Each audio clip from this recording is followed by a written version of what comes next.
hidupnya saja tak bernilai, apatah lagi sudah menjadi bangkai.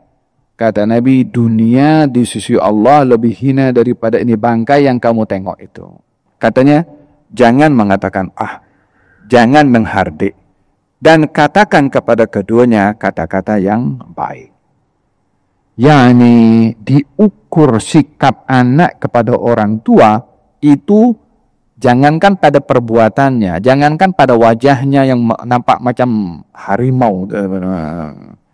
Kata-kata itu diperhati. Sallallahu ala Muhammad, sallallahu ala Muhammad, sallallahu ala Muhammad, sallallahu ala Muhammad. Bismillahirrahmanirrahim. Surah Al-Isra ayat yang ke-17, muka surat 283. Surah Al-Isra ayat yang ke-17, muka surat 283. A'udzu billahi minasy syaithanir rajim.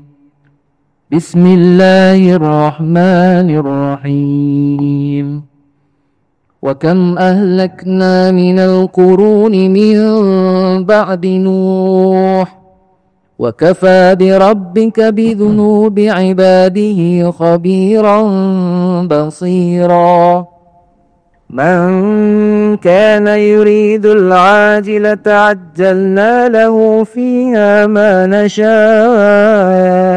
لمن نريد ثم جعلنا له جهنم يصلها مذموما مدحورا ومن أراد الآخرة وسعى لها سعيها وهو مؤمن فأولئك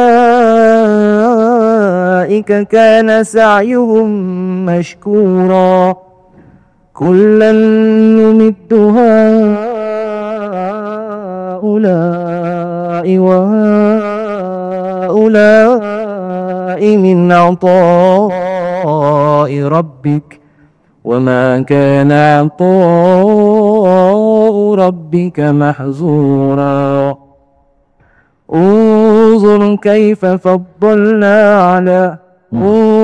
كيف فضلنا بعضهم على بعض وللآخرة أكبر درجات وأكبر تفضيلا لا تجعل مع الله إلها آخر فتقعد مذموما مخذولا وقضى ربك ألا تعبدوا إلا إياه وبالوالدين إحسانا إما يبلغن عندك الكبر أحدهما أو كلاهما فلا تقل لهما أف ولا تنهرهما وقل لهما قولا كريما واخفض لهما جناح الذل من الرحمة وقل رب ارحمهما كما ربياني صغيرا ربكم أعلم بما في نفوسكم إن تكونوا صالحين فإنه كان للأوابين غفورا وآت ذا القربى حقه والمسكين وابن السبيل ولا تبذر تبذيرا إن المبذرين كانوا إخوان الشياطين وكان الشيطان لربه كفورا. Maksudnya, dan beberapa banyak umat kami telah binasakan sesudah zaman Nabi Nuh, dan cukuplah Tuhanmu wahai Rasulullah Muhammad mengetahui lagi melihat akan dosa-dosa hambanya. Sesiapa yang menghendaki kesenangan hidup di dunia, kami akan segerakan kepadanya dalam dunia apa yang kami kehendaki bagi sesiapa yang kami kehendaki. Kemudian kami Allah sediakan baginya neraka Jahannam di akhirat kelak untuk membakarnya dalam keadaan yang hina lagi tersingkir dari rahmat Allah. Dan sesiapa yang menghendaki akhirat dan berusaha mengerjakan amal-amal yang baik untuk akhirat dengan usaha yang layak baginya, sedang ia beriman, maka mereka yang demikian keadaannya diberi pahala akan amal usahanya. Tiap-tiap golongan dari keduanya, golongan dunia dan golongan akhirat, kami hulurkan kepada mereka dari pemberian Tuhanmu, wahai Rasulullah Muhammad. Dan tiadalah pemberian Tuhanmu itu tersekat dari sesiapa pun. Lihatlah bagaimana kami lebihkan sebahagian dari mereka atas sebahagian yang lain dalam rezeki pemberian kami itu.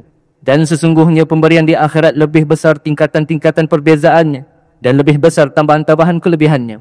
Janganlah engkau adakan Tuhan yang lain bersama Allah dalam ibadahmu, kerana akibatnya engkau akan tinggal dalam keadaan tercela dan kecewa dari mendapat pertolongan.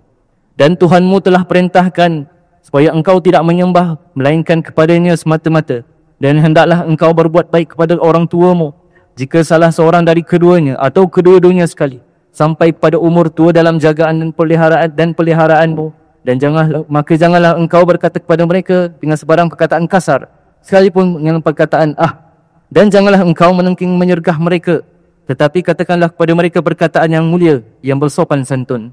Dan hendaklah engkau merendah diri kepada keduanya kerana belas kasihan dan kasih sayangmu, dan doakanlah untuk mereka dengan berkata, wahai Tuhanku, cucurilah rahmat kepada mereka berdua sebagaimana mereka telah mencurahkan kasih sayangnya memelihara dan mendidikku semasa kecil. Tuhan kamu lebih mengetahui akan apa yang ada pada hati kamu. Kalaulah kamu orang-orang yang bertujuan baik mematuhi perintahnya, maka sesungguhnya dia adalah maha pengampun bagi orang-orang yang bertaubat. Dan berikanlah kepada kerabatmu dan orang miskin serta orang musafir akan haknya masing-masing. Dan janganlah engkau belanjakan hartamu dengan boros yang melampau. Sesungguhnya orang-orang yang boros itu adalah saudara-saudara syaitan, sedang syaitan itu pula adalah makhluk yang kufur kepada Tuhannya. Bismillahirrahmanirrahim. Alhamdulillahi rabbil alamin. Wassalatu wassalamu ala asyrafil anbiya'i wal mursalin Sayyidina Muhammadin wa ala alihi wa sahbihi ajma'in. وبعد نوينا التعلم والتعليم تذكر والتذكير النفع والانتفاع والإفادة والاستفادة والحث على التمسك بكتاب الله وسنة نبيه والدلالة إلى الخير والدعاء إلى الهدى ابتغاء مرضات الله وقربه وثوابه آمين اللهم آمين. Ayat yang ke-17 daripada surat Al-Isra menjelaskan bahwasanya Allah Subhanahu wa taala memberikan ruang kepada makhluk-makhluknya untuk beriman kepada Allah. Dan juga pada masa yang sama Allah Subhanahu wa taala memberi ancaman kepada yang ingkar daripada makhluk akan dihukum oleh Allah Subhanahu wa taala. Dan tiadalah ingkarnya makhluk mengurangkan keagungan Allah. Tidaklah maksiatnya makhluk menjatuhkan kemuliaan Allah. Juga sama bukanlah ketaatan makhluk menambahkan keagungan dan kemuliaan Allah. Allah tidak mengambil manfaat apa-apa daripada makhluknya. Dan Allah juga tidak dirugikan oleh apapun daripada perbuatan makhluknya. Demikian Allah Subhanahu wa ta'ala al-qa'im binafsihi. Allah Subhanahu wa ta'ala berdiri sendiri tanpa memerlukan apa-apa kepada makhluknya. Makhluk ketika taat adalah untuk dirinya, dan ketika ingkar juga akan ditanggung oleh dirinya. Oleh sebab itu pada ayat ini Allah Subhanahu wa ta'ala memberitahukan wa kam ahlakna minal quruni min ba'di Nuh. Berapa banyak umat setelah Nuh yang kami binasakan. Sebelum Nuh pun juga dibinasakan oleh Allah Subhanahu wa ta'ala oleh kerana ingkar. Mula generasi yang kedua, yaitu dengan mereka yang ada dalam bahtera Nabi Nuh, yang mereka beranak pinak pun kembali melakukan kekufuran. Baik itu golongan At-Tubba, baik itu Ashabul Aikah, baik itu kaum Ad, baik itu kaum Samud, baik itu kaum Iram, baik itu kaum Hijr, dan banyak lagi kaum-kaum yang ada setelah Nabi Nuh yang dibinasakan oleh Allah Subhanahu wa ta'ala. Tak kurang pun Allah Subhanahu wa ta'ala dengan perbuatannya menghukum kepada sesiapa yang ingkar. Seperti juga Allah memberikan pahala dan juga ganjaran kepada orang-orang yang taat.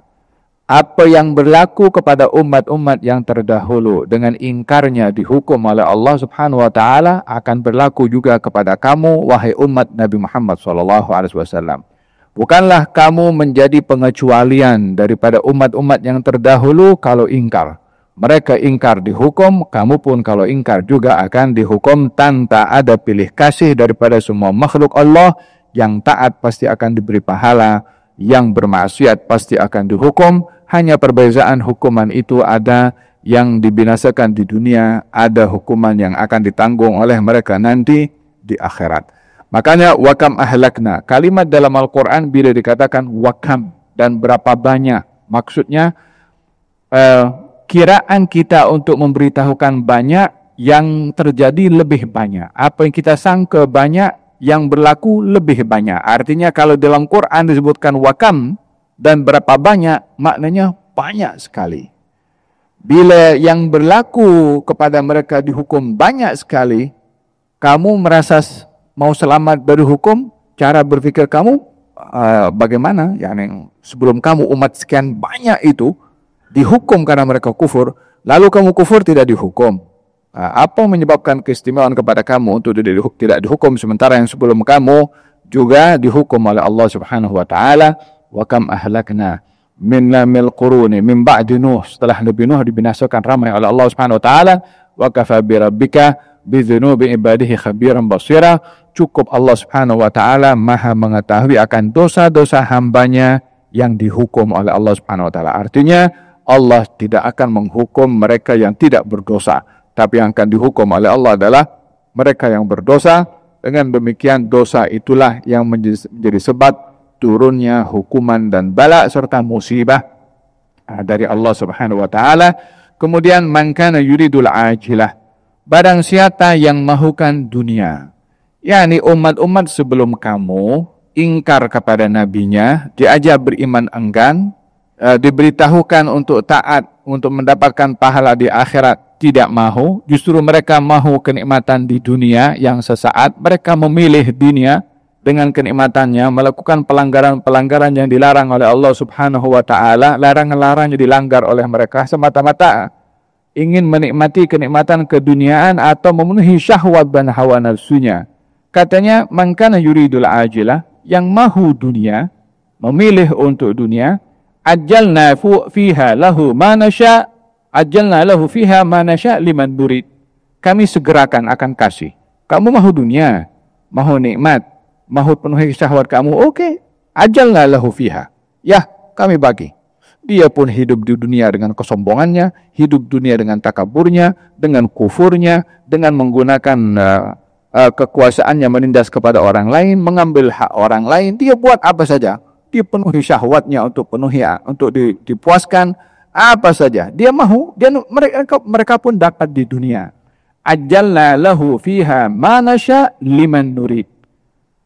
Kami akan segerakan, kamu mahu dunia, kami akan segerakan untuk kamu dapat, tapi yang kami berikan sesuai dengan siapa yang kami kehendaki dan dengan kadar yang kami kehendaki. Yang mau dunia akan diberi oleh Allah Subhanahu wa taala. Cuma mereka yang mahukan dunia yang diberi, terpulang kepada Allah siapa yang mau diberi. Ada kalanya yang mau dunia tak dikasih oleh Allah Ta'ala.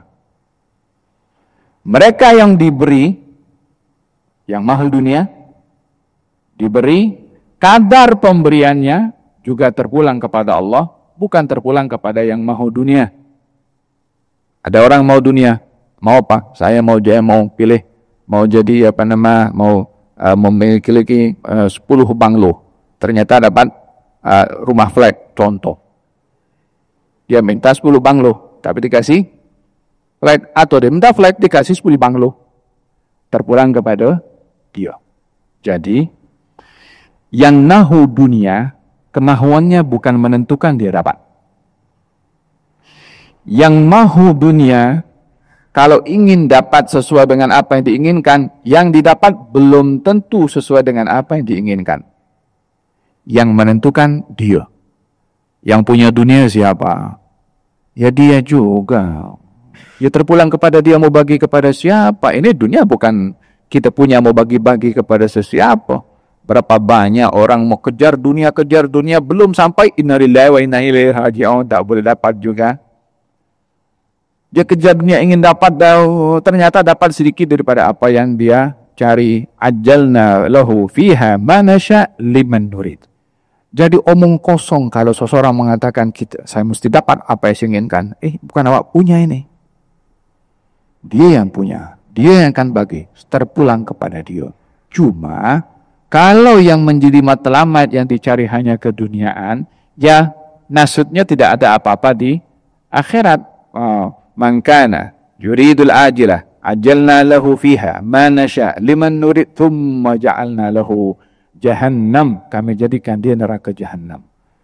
Yaslaha, dia akan masuk dalamnya, madmuman, dalam keadaan dia hina, madhura, jauh daripada rahmatnya Allah Subhanahu wa ta'ala. Maksudnya mahukan dunia di sini adalah orang yang dia mencari dunia melupakan akhirat.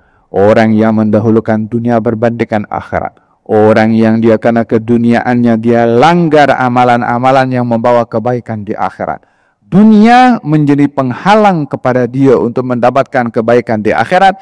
Inilah yang dimaksudkan daripada mereka yang akan dicampakkan ke neraka jahannam karena mereka mahu keduniaan itu. Melihat dikatakan dalam hadis, ad-dunya dar man la daralah wa mal man la malalah walaha yajma'u man la aqlalah. Dunia ini rumah kepada orang yang tak punya rumah. Harta bagi mereka yang tak punya harta. Dan hanya orang yang tak berakal yang menghimpun untuk keduniaannya seperti tadi. Macam mana tempat benar? Dunia ini rumah kepada orang yang tak punya rumah. Harta kepada mereka yang tak punya harta. Dan hanya orang yang tak berakal yang hanya menghimpun keduniaan yang seperti itu.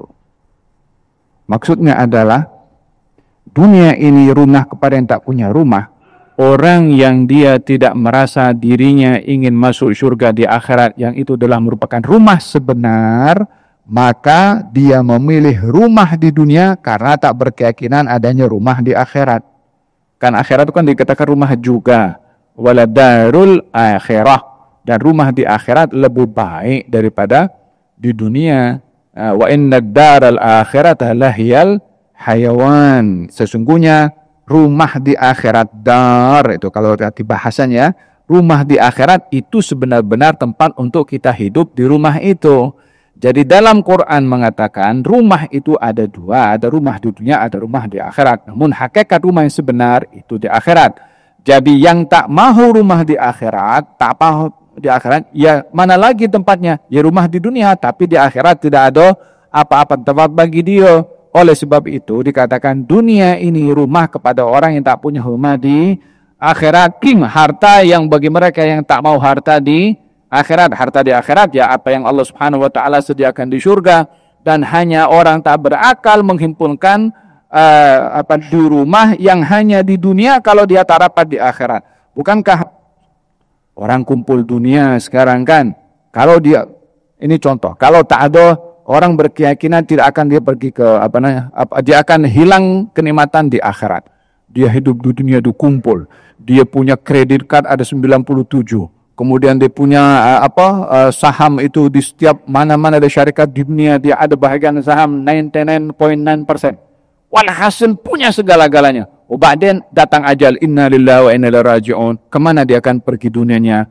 La boleh dia bawa pergi barzakh itu saham, wala kredit card boleh manfaat kepada di alam barzakh. Kemana perginya dunia? Ya orang lain akan nikmati. Dia apa dia dapat di alam barzakhnya? Ya kerugian saja orang lain menikmati keduniaan tersebut. Oleh sebab itu dikatakan yang menghimpunkan dunia untuk dunia tanpa dia petik buahnya di akhirat adalah orang yang tidak berakal, karena pada akhirnya dia akan tinggalkan keduniaan yang dia kumpul.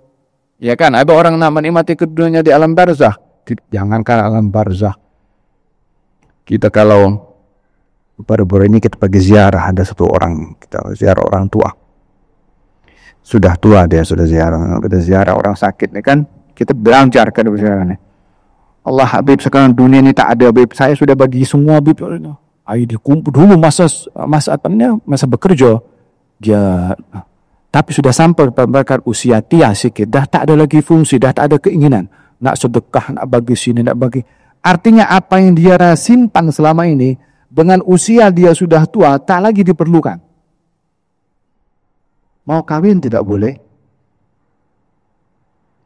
Naik kereta, driving mata pun terhad. Ya kan? Nak duduk di hotel bintang 70 pun kadang-kadang tak boleh tidur selesai karena pergi beli air setiap 2-3 jam. Jadi kenikmatannya di mana? Dia punya segala-galanya. Tapi tidak boleh memanfaatkan segala-galanya. Itu hakikat keduniaan di dunia.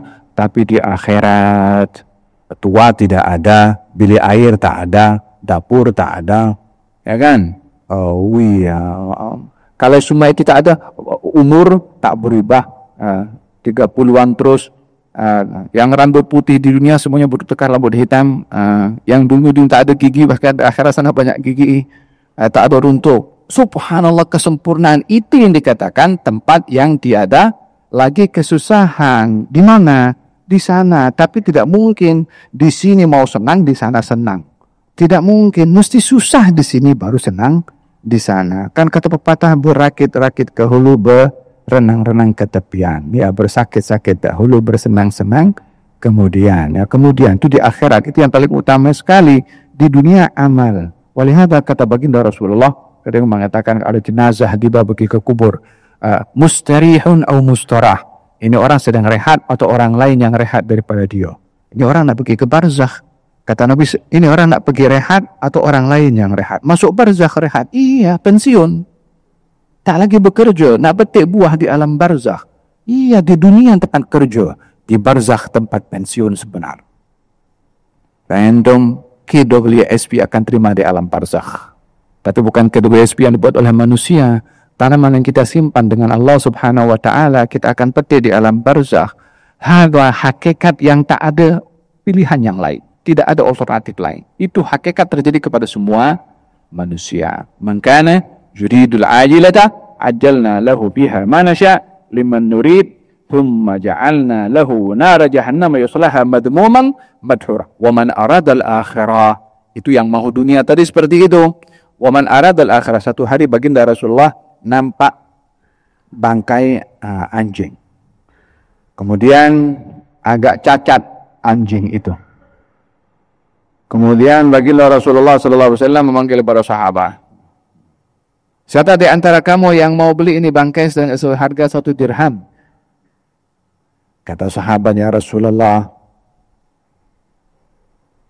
kalau hidup pun kita tak beli dengan 1 dirham karena dia anjing lagi cacat. Yani hidupnya saja tak bernilai, apatah lagi sudah menjadi bangkai. Kata Nabi, dunia di sisi Allah lebih hina daripada ini bangkai yang kamu tengok itu. Faham dong? Sekali lagi, bukan bermakna dunia ini, lepas ini balik rumah, mana geran rumah, kita nak jual, kita itu nilai dunia. Bukan seperti itu. Dunia yang memutus akhirat, ya, itu yang tak ada manfaat kepada seseorang. Tapi dunia yang membawa kepada akhirat, sedekahnya, wakafnya, rumahnya untuk dihadiri majelis taklimnya, keretanya dibawa pergi majelis-majelis yang baik, yaitu semua dunia yang membawa kebaikan. Ni'mal malu salih fir rajulis salih. Sebaik-baik harta kalau ada kepada orang yang baik, kata Nabi SAW. Wa man aradal akhirah, dan barang siapa yang mahukan akhirat, maksudnya pahala di negeri akhirat, wa sa'alaha sa'yaha, dan berusaha untuk mendapatkan pahala di negeri akhirat, wa huwa mu'minun, dalam keadaan dia beriman, fa ulaika kana sa'yuhum mashkura, usaha mereka akan dibalas. Ya subhanallah. Dalam hal ini Allah menyebutkan dua, yang mahu dunia dan yang mahu akhirat. Perbedaannya pada ayat ini, kalau kita perhati, ada perbedaan cara Allah explain. Pada dunia, yang mahu dunia, saya percepat dia kasih dunia. Ya kan? Tapi akhirat, yang mahu akhirat dan berusaha dengan beramal dalam keadaan beriman, baru kami beri pahala, baru kami balas.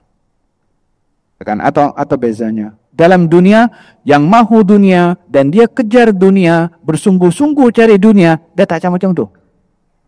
Barang siapa yang mahu dunia, kami percepat bagi. Yang mahu akhirat, berusaha, beriman, baru kami beri. Apa perbezaan antara keduanya? Katanya daripada rendahnya dunia ini dan tidak diperintahkan sampai perlu untuk bekerja dan menjadi tumpuan dalam keduniaan untuk dunia. Yang kedua, dunia ini tidak dicari pun Allah sudah jamin. Tapi akhirat Anda perlu berusaha. Sebab mahal akhirat. Ala inna syai'atallahi hiyal jannah. Ini surga, ini mahal harganya. Mesti usaha, mesti bangun malam, mesti bekerja, mesti berkorban, mesti bersedekah, mesti keluar zakat, mesti spend duit untuk pergi ke haji, mesti. Untuk akhirat perlu usaha dalam keadaan iman. Jadi perbezaan antara ayat ini menunjukkan betapa mulianya akhirat yang perlu dengan usaha untuk mencarinya, dan betapa rendahnya dunia yang sudah dijamin oleh Allah kepada semua, hatta orang itu pun juga tidak berusaha tetap dia boleh mendapatkan bahagian daripada keduniaan. Demikian perbezaan antara orang yang mahu dunia dengan orang yang mahu akhirat. Walihada dalam Al-Quranul Karim Allah Subhanahu wa taala berfirman, "Wabtaghi fima ataqallahu ad-daral akhirah wa la tansa nasibaka minad dunya." Tuntutlah apa saja yang Allah kasih kepada kamu di dunia untuk akhirat. Diberi pangkat guna untuk akhirat. Diberi kemahiran guna untuk akhirat. Diberi harta guna untuk akhirat. Diberi pasangan guna untuk akhirat. Diberi zuriyah guna untuk akhirat. Diberi jiran guna untuk akhirat. Diberi perniagaan guna untuk akhirat. Maksudnya cari pahala dari akhirat melalui harta, melalui jiran, melalui pasangan, melalui anak, melalui muamalah, melalui alam ini. Cari apa yang Allah kasih kepada kamu, pahala di negeri akhirat. Kita tengok keajaiban itu. Subhanallah. Dapat pahala di akhirat. Hanya tengok benda indah saja. Kita naik kereta, bismillahirrahmanirrahim, subhanalladzi sakhkhara lana hadza wa ma kunna lahu muqrinin. Dapat pahala naik kereta je. Kita pakai baju, alhamdulillah ladzi kasani hadza ma waribi sawati wa atajammalu fi hayati. Dapat pahala pakai baju je. Kita makan, bismillahirrahmanirrahim, Allahumma barik fi ma razaqtana wa qina adzabannar. Makan nasi dapat pahala, minum dapat pahala, masuk rumah dapat pahala, keluar rumah dapat pahala. Itu kan keduniaan semua yang kita gunakan. Boleh dapat pahala kalau digunakan untuk akhirat. Yang masuk rumah tak baca doa, makan tak baca doa, pakai pakaian tak baca doa, naik kereta tak baca doa. Ya tak ada gunanya pada di apa keduniaan yang dia buat itu. Dia berpeluang mendapatkan akhirat. Kenapa tidak ambil peluang? Fahintum? Kalau man arada al-akhirata wa sa'alaha sa'yaha wa huwa mu'minun faulaika kana sa'yuhum mashkura. Disyaratkan iman dalam amal saleh, karena amal saleh tanpa iman maka tidak dikatakan sebagai satu ibadah. Setiap amal saleh akan menjadi ibadah bila dilakukan dengan dasar iman. Amal baik kalau tidak dasar dengan iman maka bukan satu ibadah. Apa bezanya? Ada orang berbuat ihsan, bantu orang. Apa sebabnya? Kemanusiaan. Orang berbuat baik kepada orang lain. Apa sebabnya? Agama suruh saya, Allah suruh saya. Yang berbuat karena Allah jadi ibadah, yang berbuat atas dasar kemanusiaan tanpa ada keimanan dan mentaati perintah Allah, maka bukan dikatakan sebagai satu ibadah, karena ibadah itu bila dilakukan kerana Allah Subhanahu wa taala. Kullan numiddu haula'i wa haula'i min ata'i rabbik. Yang mahu dunia dan yang mahu akhirat kami bagi masing-masing. Yang mahu dunia kami bagi, yang mahu akhirat kami bagi. Semua pemberian yang diberikan kepada mereka min ata'i rabbik, daripada pemberian khazanahnya Allah Subhanahu wa taala yang tiada berpenghujung kekayaannya. Mahu minta apa saja, manusia ini tidak kurang daripada kekayaan Allah. Hanya yang bijak meminta, maka dia berjaya dan bertuah. yang dia tidak bijak meminta, hatta dapat, tapi tak dapat apa-apa, sekedar daripada apa yang dia dapat daripada permintaannya. Yang minta dunia untuk dunia, dapat untuk dunia. Yang minta dunia untuk akhirat, wa ila minta dunia dan akhirat, Rabbana atina fid dunya hasanah fil akhirati hasanah. Ini orang yang beruntung, dunia dapat, akhirat pun juga dapat, kedua-duanya meminta kepada Allah Subhanahu wa taala. Ya subhanallah. Bukankah di dalam ada seorang Al-Imam Abu Bakar bin Abdullah Al-Adarus di Eden.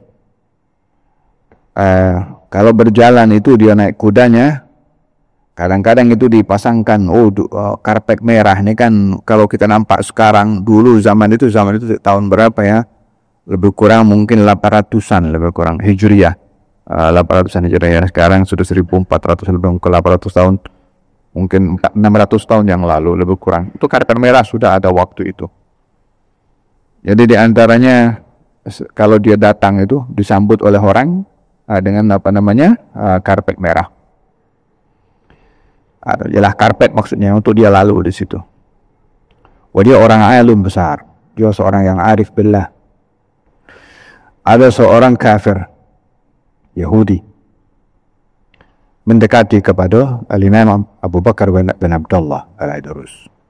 Katanya, ya Syekh, Nabi awak cakap kalau dunia ini penjara bagi orang beriman dan dia syurga bagi orang kafir. Saya kafir kepada Tuhan kamu dan Nabi kamu.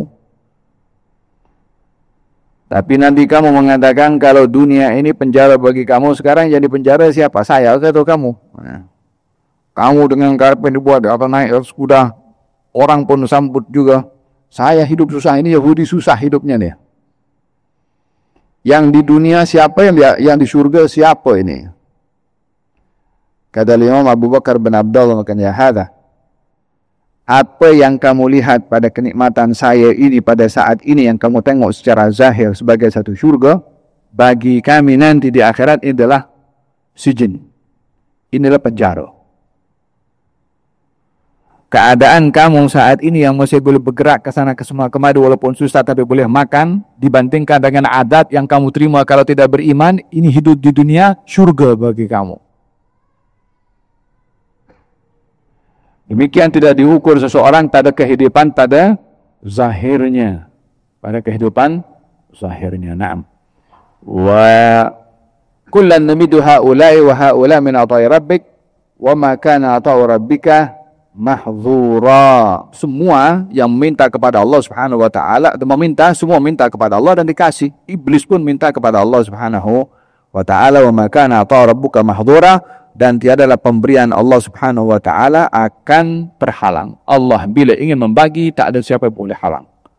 Ma yaftahillahu lin-nasi min rahmatin fala mumsika laha wa ma yumsik fala mursila lahu min ba'dihi. Allah bila ingin membuka rahmatnya kepada siapa yang dikehendaki, tiada siapa boleh menghalang. Tapi kalau ingin dihalang pemberian rahmat itu oleh Allah, tak ada siapa boleh buka pintu rahmat tersebut. Semua adalah yang berhak menentukan pada pemberian adalah Allah Subhanahu wa taala.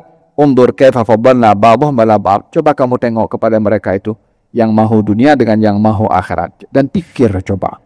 Kullan nabidu haula, masing-masing minta dikasih oleh Allah Subhanahu wa taala, tapi coba kamu pikir, siapa yang beruntung daripada mereka yang meminta dunia atau yang meminta akhirat?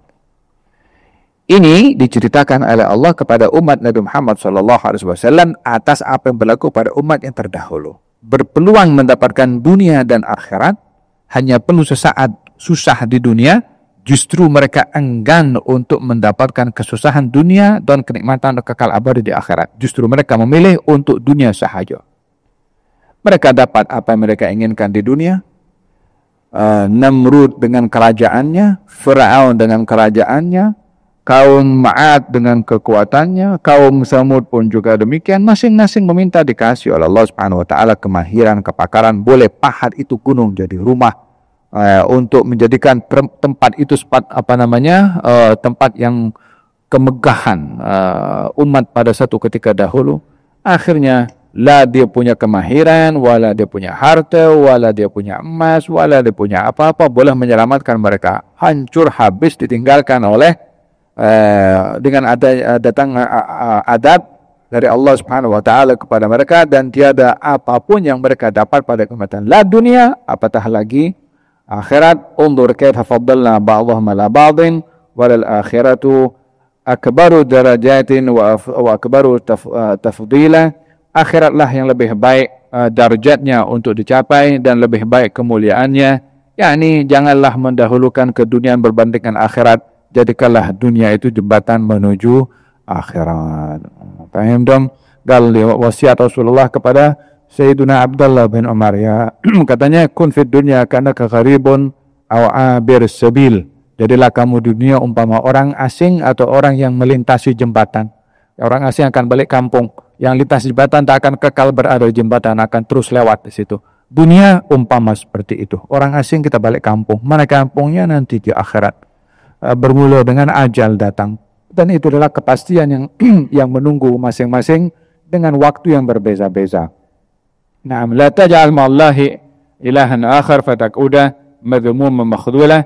Janganlah kamu menjadikan bersama dengan Allah Tuhan selain Allah, sehingga dengan begitu kamu akan dalam keadaan kehinaan dan dicela. Wa qada rabbuka an la ta'budu illa iyyah wa bil walidaini ihsana imma yablughanna indakal kibara ahaduhuma aw kilahuma fala taqul lahumā uffin wa la tanharhuma wa qul lahumā qawlan karīma. Setelah berbicara tentang bagaimana nasib umat-umat yang terdahulu untuk diambil ibrah dan pengajaran bagi umat Nabi Muhammad SAW, khususnya mereka yang hidup di zaman baginda Rasulullah pada ketika itu, Allah membicarakan setelah itu tentang adab kepada orang tua, berbicara tentang institusi kekeluargaan yang penting untuk diberi perhatian, tentang akhlak dan juga etika terhadap orang tua. Wa qada rabbuka alla ta'budu illa iyyah.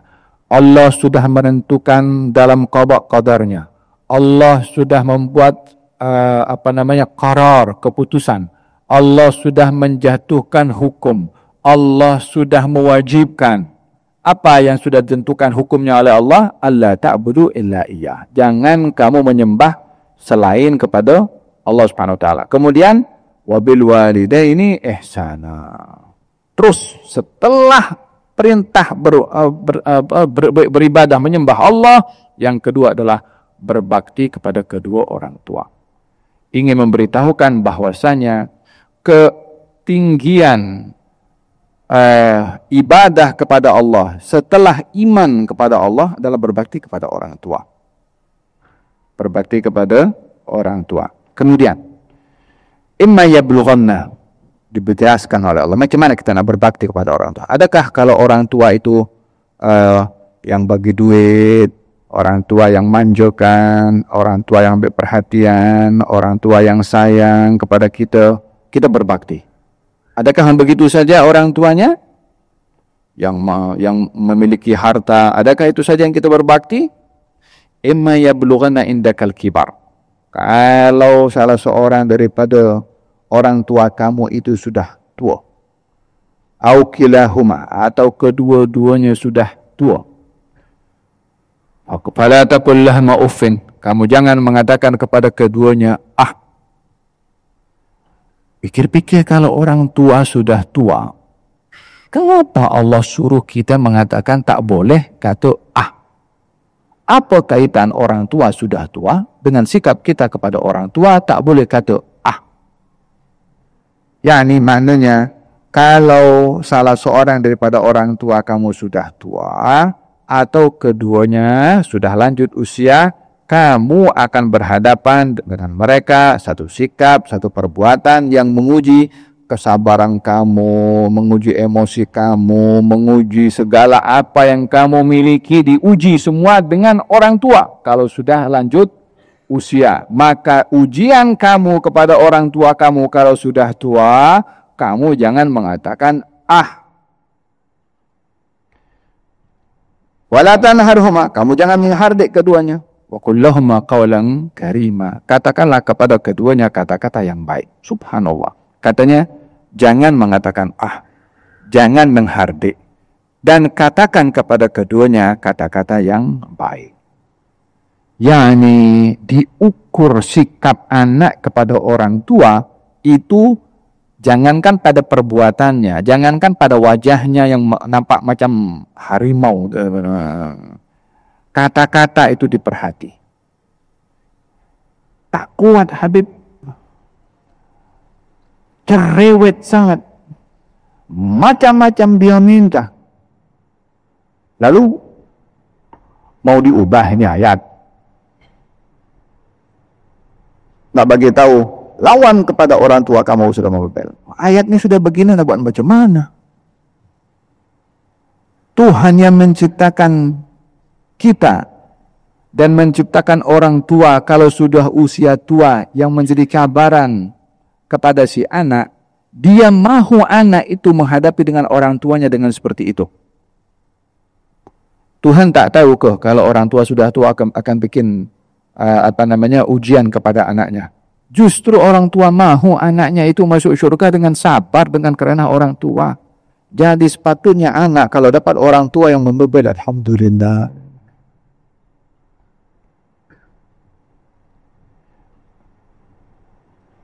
Kalau itu pada akhirnya dia boleh menyebabkan dia berbakti dan sabar. Kalau jangan minta orang tua yang macam tu. Faham? Kalau ada seorang datang kepada Rasulullah sallallahu alaihi wasallam, kata ya Rasulullah, namanya siapa? Jahimah As-Sulami. Jahina atau Jahimah As-Sulami. Kata ya Rasulullah, saya mohon pendapat daripada engkau, saya ingin berjihad. Katanya, orang tua kamu hidup? Karena ya Rasulullah, ibu saya hidup. Katanya, jihadlah kamu dengan bakti kepada dia. Berbakti kepada orang tua dapat fadilah jihad. Tak pakai perlu senjata, nak angkat senjata. Tak perlu untuk berada di medan perang. Dapat fadilatul jihad. Ya, bukan bermakna ini kita cancel hukum jihad. Tidak. Ingin memberitahukan betapa besarnya bakti kepada orang tua, sehingga di akhirat akan diberikan anugerah bersama dengan orang-orang yang mengorbankan nyawanya di dunia untuk menegakkan kalimat Allah yang syahid. Siapa dia? Orang berbakti kepada orang tua.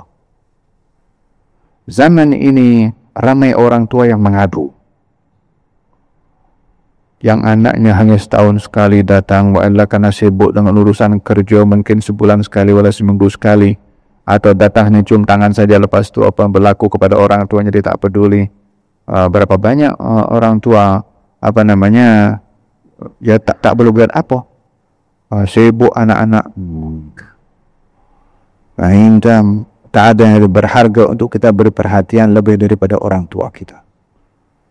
Apapun kesibukannya, pikir entah macam mana. Yang penting tak boleh mengabaikan orang tua. Ala taqul lahuna uffin. Jangan kalau mengatakan kepada keduanya uff. Wala tanharhuma. Dan jangan kamu menghardik. Jangan angkat suara. Jangan tinggikan suara. Bila orang tua sudah sampai di usia tua ingin diperlakukan seperti mananya kanak-kanak, perlakukan seperti kanak-kanak. Ya, manja-manja dengan orang tua. Ya, tak apa dimaki oleh orang tua. Ya, tak apa saja orang tua. Apa sebabnya? Allah suruh. Fahimdan wala taqul lahum uffin wala tanharhunna wa qul lahum qawlan karima. Katakan kepada keduanya kata-kata yang baik. Fahimtum? Wakhfid lahuna janahad dhulli minar rahmah wa qur rabbirhamhuma. Ya subhanallah, bukan hanya dilarang mengatakan katanya tak boleh menghardik. Diperintahkan mengatakan dengan kata-kata yang baik. Wakhfid lahuma janahad dhulli. Rendahkan sayap kamu terhadap kedua orang tua kamu. Hai profesor, hai datuk Sri, hai siapapun juga, orang tua kamu jangan diukur dengan gelaran yang kamu ada. Mau apapun gelaran yang kamu diberikan, anak tetap anak. Orang tuanya hatta haji atau tak ada gelaran haji atau pakcik atau apa, orang tua adalah, kalaupun ada gelaran yang lebih tinggi lagi daripada yang apa di dunia ini, orang tua kita yang berhak.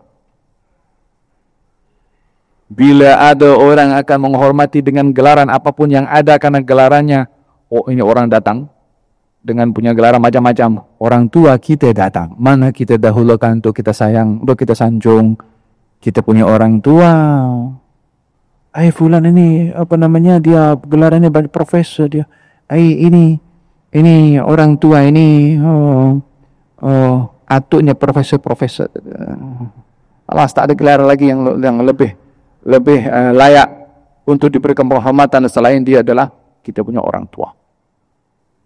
Hatta dia orang kampung, hatta hanya bagaikan plekat, hatta kerjanya dekat sawah tuh, tanam kelapa sawit wala tanam getah. Orang tua kita. Siapa saja yang ada di hadapan kita ya, walaupun gelarnya apapun juga, orang tua nomor satu. Paham Tom? Anda tidak apa bergelar profesor apapun juga kalau bukan orang tua menjadi sebab Anda dilahirkan di atas muka bumi ini. Paham Tom? Waqfid lahum janahadzul. Rendahkan sayap kamu. Rendahkan sayap ini maksudnya tawadhu. Jangan meninggikan diri di hadapan orang tua. Jangan angkat suara di hadapan orang tua. Tunjuk macam kita tak arti apa-apa. Kalau dinasihat oleh orang tuanya, ya, betul. Naam. Padahal semua benda kita dah tahu. Kita mungkin lebih tahu. Betul. Tumbuk di hadapan orang tua. Kan Tom? Hatta dia menasihat satu benda tu 10 kali dalam 2 minit. Tak apa. Kita dengar saja. Hormat. Layan orang tua dengan elok. Faham Tom? Anda akan jadi orang tua juga. Satu hari yang kita tengok orang tua kita layan macam mana tu, kita berhadapan dengan dia. Coba bayangkan kalau kita yang berada posisi dia. Anggapnya kalau kita geram dengan orang tua kita karena banyak membebel. Kalau kita jadi orang tua, anak kita geram kepada kita. Kita tersinggung atau tidak? Kita marah atau tidak? Kita terhina tidak? Awak ni lahir sebab saya. Macam tu kan? Jadikanlah sikap kita kepada orang tua seperti disuruh oleh Allah.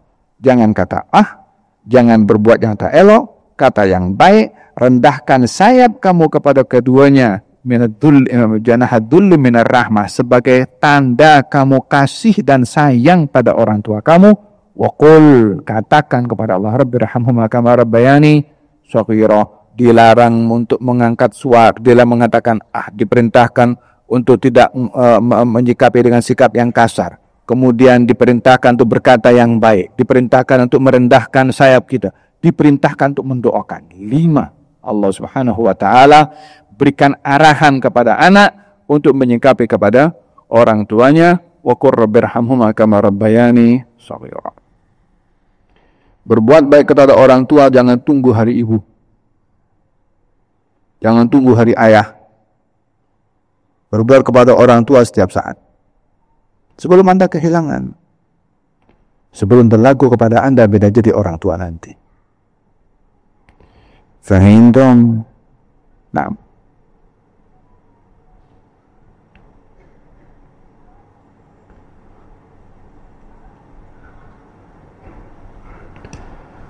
ربكم أعلم بما في نفوسكم إن تكونوا صالحين فإنها كان للأوابين غفورا. Tuhan kami maha mengetahui apa yang ada dalam isi hati kamu. Ini kadang-kadang ada anak yang dia tak penuhi hasrat orang tua, tapi tujuannya adalah untuk kebaikan orang tua. Mungkin orang tua marah. Allah tahu apa isi hatinya anak itu sebut. Katalah kalau orang tuanya nakkan sesuatu yang diinginkan memudaratkan kepada orang tua, anak tak kasih kepada orang tua karena semata-mata ingin menjaga keselamatan orang tuanya. Dalam hal ini Allah tahu isi hati anak tersebut. Atau anak itu pernah berbuat hal yang tak elok pada orang tuanya, jadi menyesal dan ingin menggantikan apa yang pernah dilakukan oleh dirinya terhadap orang tuanya daripada hal yang tak elok, ingin menggantikan dan dia bertaubat. Rabbukum a'lamu bima fi nufusikum. Allah tahu isi hati kamu. Oh, kamu sudah insaf. Oh, kamu sudah bertaubat. Kamu ingin kembali kepada Allah Subhanahu wa taala. In takunu salihina fa innahu kana lil awabina ghafura. Kalau kamu ingin menjadi orang yang baik, yang bertaubat daripada perbuatan kamu dahulu terhadap orang tua kamu yang tak elok, fa innahu kana lil awabina ghafura. Sesungguhnya Allah Maha mengampun kepada orang-orang yang mau kembali kepada Allah Subhanahu wa taala.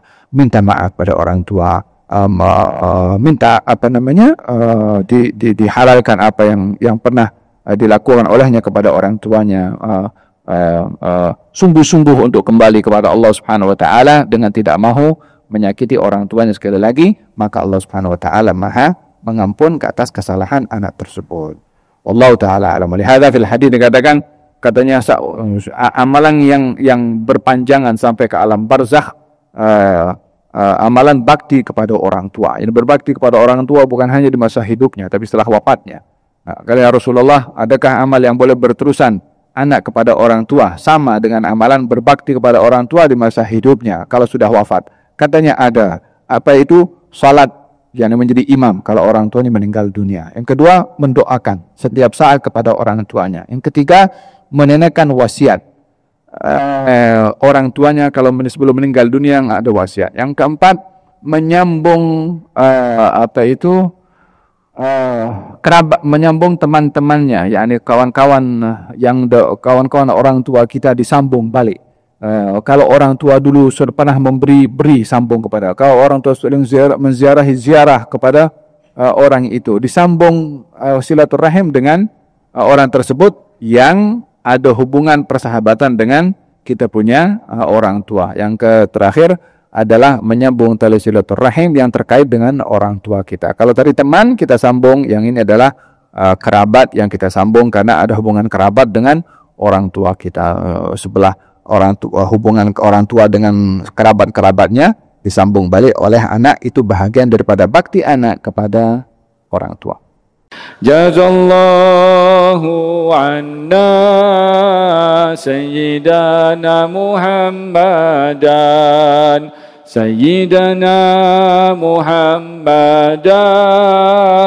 ma huwa ahluhu